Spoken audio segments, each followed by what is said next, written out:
think I have damage. I am an expert on the subject. And I can say with confidence that this is indeed damage.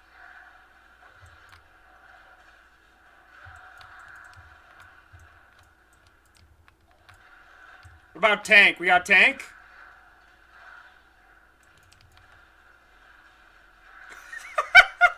Oh, he's trying so hard.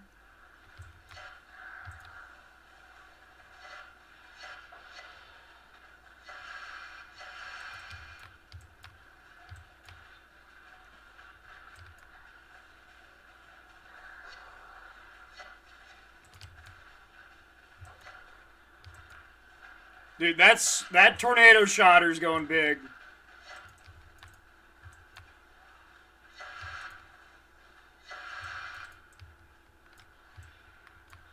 Okay, where's the boss? I don't think the boss has an altar, or I would have seen it by now. Yeah, the boss doesn't have an altar. The boss is just such good value to kill, even without exiles. I guess I just start with that altar, because it was kind of juiced. Since there's no boss altar.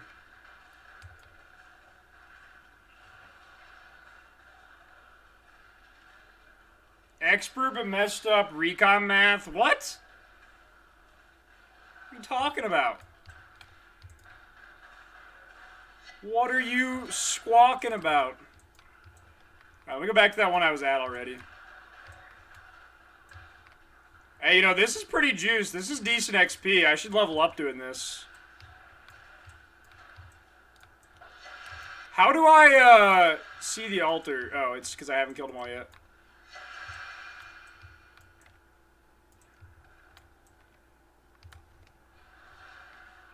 Lane's had to correct you? Nah.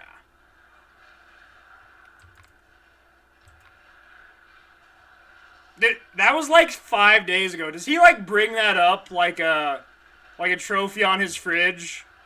Like this was the time Connor thought he had 2 suffixes instead of 1 on the necrotic.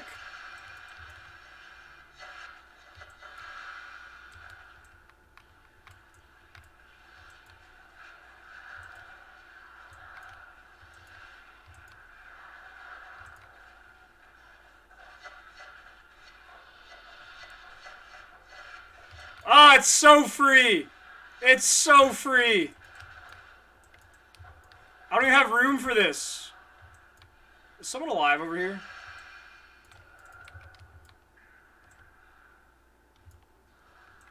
And that one's bad, so I'm just gonna pick up the fresh one. I don't have an inventory for this, so whatever.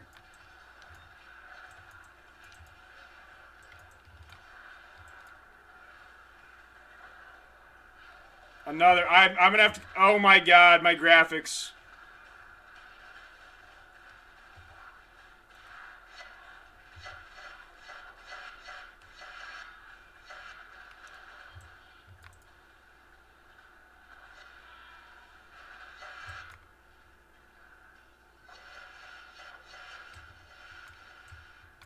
Okay.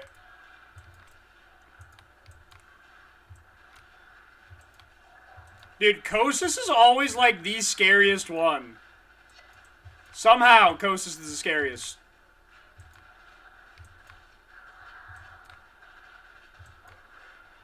Alright, we have a little bit of an epilepsy incident here.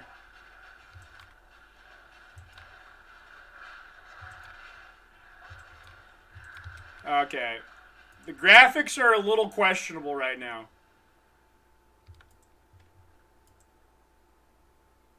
Alright. I don't think I can get around that. I think I'm just gonna lag.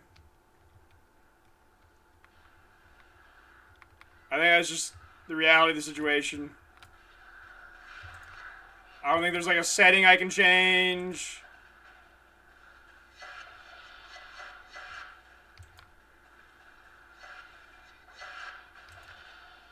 Alright, we're pretty free still. Kosas finds his way in somehow.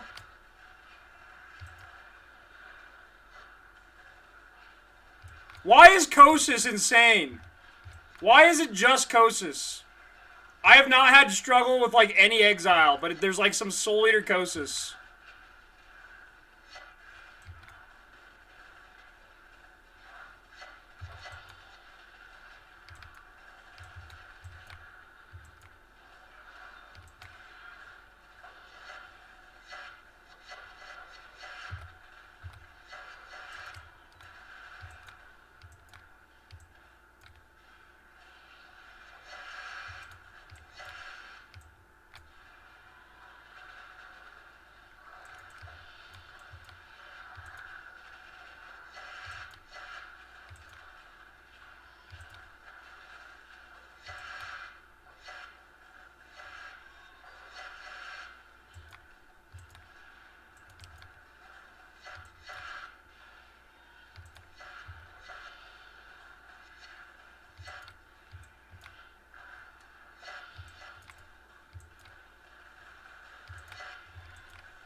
Why is an Iron Staff 6-link on this filter?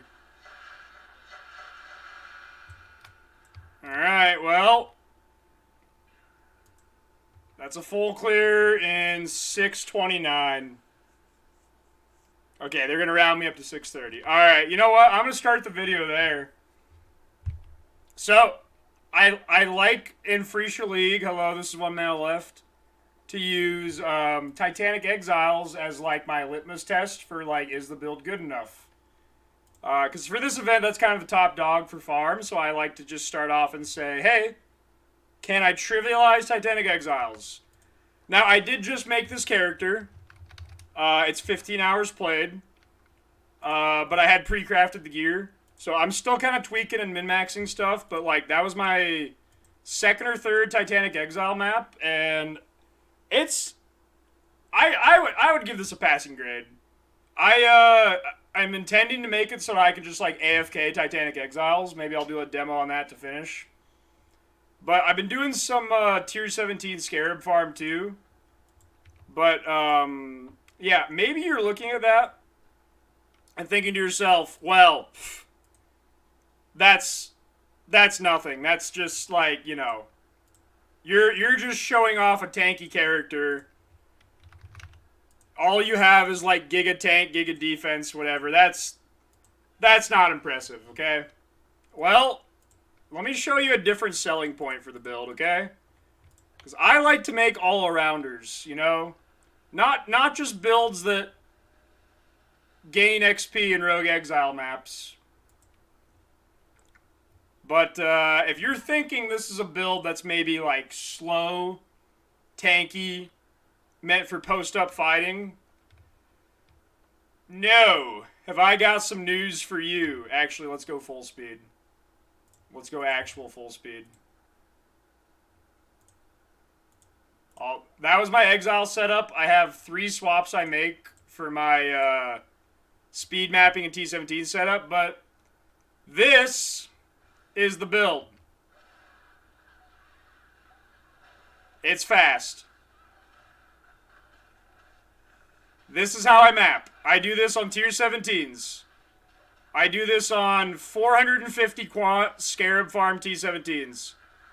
I have like 18 million DPS with Frostblink. So I just clear with Frostblink. I have 11.5 casts per second. So if you've ever seen a Temporalis build in PoE 2 that has like 4 per second, have I got news for you. This is about 3 times faster than that. But yeah, this is what 11.5 casts per second look like. This isn't any shrine. I have no shrines on. None.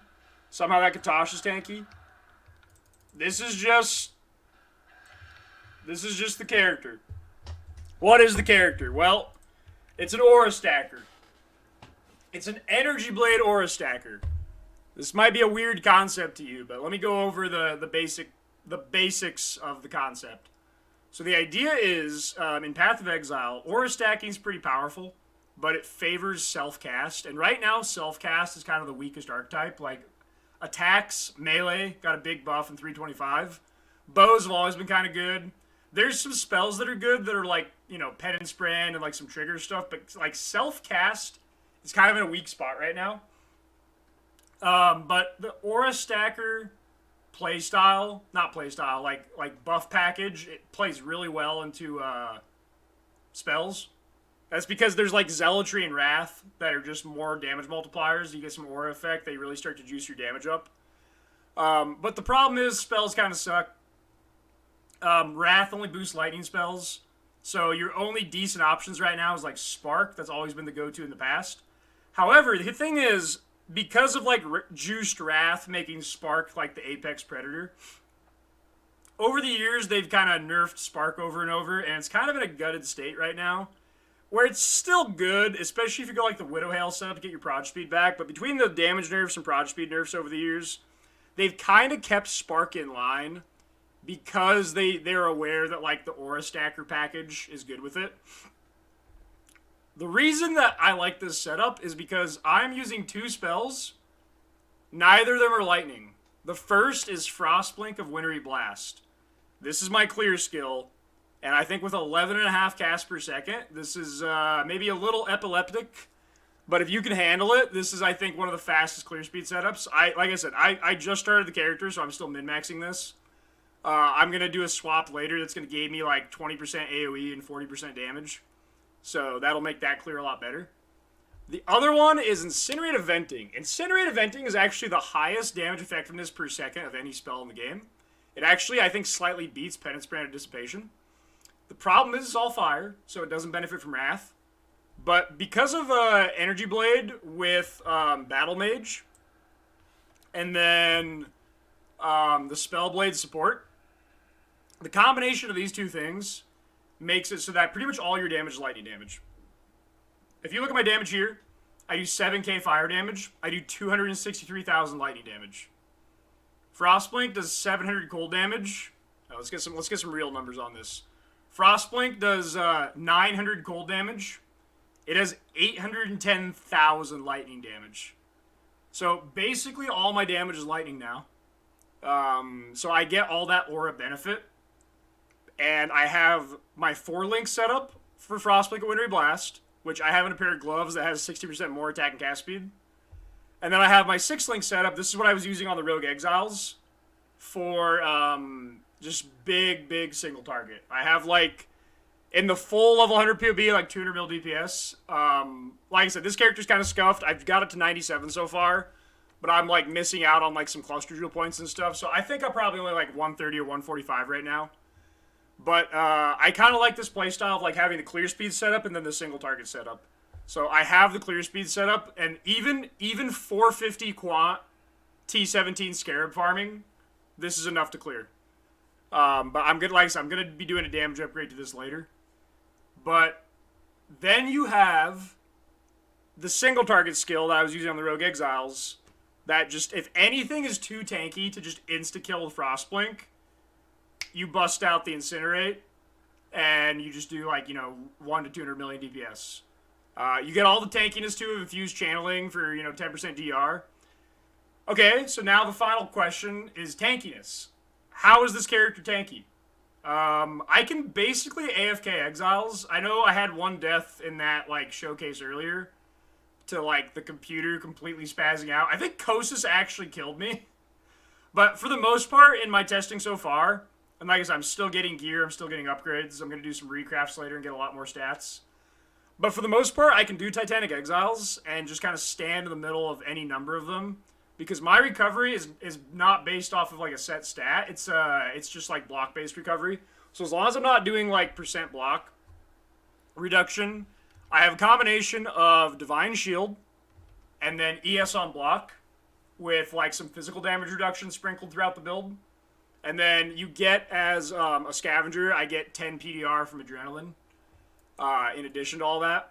So you kind of get some good Fizz damage reduction, like really good, and then your 90 all res. But I've sprinkled in more tankiness. So right now I'm running Arctic Armor, which is more Fizz and fire reduction. The boots, I have 5% less elemental damage taken while stationary. The thing is, with Frostblink and Wintry Blast, just like Leap Slam, you're always considered stationary. So for both the boot essence mod and for Arctic Armor both, when I'm moving around like this, I'm actually always stationary. I am always considered stationary when I'm doing this. When I'm channeling, I'm stationary. When I'm frost blinking, I'm stationary. So both of these things are always up. Then I've got Flesh and Stone for a 21% reduction to basically everything. I talked about this in my Mana-Forged Arrow setup. This is like one of the best auras in the game. Because it doesn't scale aura effect, but it's just a free 21 DR that works on like everything. It works on like memory game. You would think that's something that doesn't matter because it's not coming from a target, it's coming from the room. Even like environmental damage, Flesh and Stone works on. So it pretty much works on everything. Especially when you have all like the increased area of effective auras and stuff. Like 30% increased AoE of auras, that affects the Flesh and Stone radius, so it's pretty much like off screen. And then that's basically a defensive package. I have %DR per int, and then I have int. I'm actually just short of getting another 1% DR. If I get 3, which to be fair, I could probably just like divine something. Like if I divine these gloves to 50, I'll get another 1% DR. Stuff like that helps with like, you know, the exile maps, and technically every % you get offsets divine shield more and more. So it can be a situation where you either have like 10% less DR and you die, or you have 10% more DR, and Divine Shield makes you go positive on, like, any amount of damage. So, DR plus Divine Shield is really overpowered. I've covered that in previous videos, but it's a lot of math discussion. But, yeah, this is the character. I thought I'd go over it. I'll probably be playing it, you know, more and more this coming week. It's also got the benefit I kind of like, too, of, it can run all the maps that Mana-Forged Arrows can't. And then Mana-Forged Arrows can run all the maps it can't. Like, this build fears no block, no aura effect. Mana-Forged Arrows does not use block and does not use aura effect, so those are free mods for it. Mana-Forged Arrows is scared of cannot leech and cooldown reduction. This skill does not use a cooldown and does not leech. So, 2 completely free mods. So, I'm probably going to be doing, like, some Exile content where I just, like, maybe play both builds and just, like, gather maps that, like, one build does easily, and then all the other maps the other build does easily. But I like playing on the... I like the mapping style. I know some people are going to actually hate it. There are actually going to be people that don't play this build because it's too fast. They can't control it. You can try to drop some cast speed if 11.5 is too much. You can drop Echo. You can drop faster casting. You can put Inspiration in and up the gem level, which will get you more damage. Because they added this last patch the damage effectiveness, because, like, level 20 is 160 effect, is 200 effectiveness and 160, so it's 25% more damage. That's one of the changes I'm going to make later. I'm going to make it level 20 and then put Inspiration instead of faster casting, which will be, you get base AoE 0.3 meters, so it'll be, like, 17% more AoE and, like, 38% more damage if I do that. So I'm going to be making that swap later to just help clear speed a little bit. But yeah, I'm still tweaking the build, but I'll post this POV. This is maybe one of the few builds in the game. It's a fun, goofy build, but it's maybe one of the few builds in the game that can just, like, AFK Titanic Exiles and also clear maps in, like, 30 seconds. Like, I was doing ziggurats on Mana-Forged Arrows in, like, 4.5 to 6 minutes. I was doing some on this character in, like, 3:10. And I know what you're thinking. 3:10 doesn't sound that good for a map. That's Ziggurat, which has Katarina as the boss, who has a minimum 90-second fight because of all her RP. So that means I actually cleared the whole map in like a minute 35 or a minute 40. So it's a pretty funny build in that sense that it can do the zoomiest content and the like most Titanic content, and kind of, you know, there's a few things you can swap. Like I do Explode for speed, I do Roomies for Exiles, but like it's pretty versatile. But yeah, I think that's it as far as the interactions and the functions. It's a lot of small cluster jewels that have like RMR. I don't use introspection because I'm just trying to reserve as many things as possible. Some of my things don't even scale that much with aura effect. Like Flesh and Stone doesn't, Arctic Armor doesn't, Tempest Shield doesn't. If I get more aura effect on like Purity of Lightning, I'm still 90 all res. I'm not even 90 cold res. So I'm actually taking 20% more cold damage than I would if I just, like, fixed my res. But I'm still fine tuning stuff. I'm still crafting some corrections. So this is a little scuffed right now, but I think once it's like fully assembled, it's gonna be pretty nutty. This is right now like 2 mirrors I put into crafting the gear, but then I borrowed my Mage Blood and I just bought a level 5 Awaken Enhance. So it's actually probably like 3 mirrors with that factored in, maybe 4 even with like a Corrupt Mage Blood. But let's call it 3 mirrors. I think that's pretty fair to be able to do Exiles and like 30-second maps in the same build. I think it's pretty cool. But I'll post a POB. I'll probably do a maybe one progress update for this once I fix all the stuff. And yeah, it's a little late in Free League to be posting some build ideas, but this is actually my idea for 326 because I made this character in Settlers, but I didn't release any info on it. So I made this as Inquisitor, which actually I think is stronger than Scavenger. Because this is my Inquisitor, which has like 22k ES because I have Sanctuary of Thought. And yeah, it's bigger and like I think it's actually stronger on Inquisitor, but I made this build because I think Self-Cast is going to get buffed in 326. So I prepared this character test because I think that Self-Cast is the most likely to see a 326 buff. This is how I approach 325. I'm like, I think they're going to buff melee. So the most broken melee setup right now is Zenith Jug. So I'm going to do all the science and testing on Zenith Jug, predict the buff, and then come out with that for 325 with the buff that it just doesn't deserve. I'm kind of angling this for the same thing. I think they're actually going to buff this in 326. So I kind of made this character on Inquisitor to test it. But I decided to throw it together in the Free League just because I have some time now. So that's the character, Rashield Wallace. And I'll see you guys next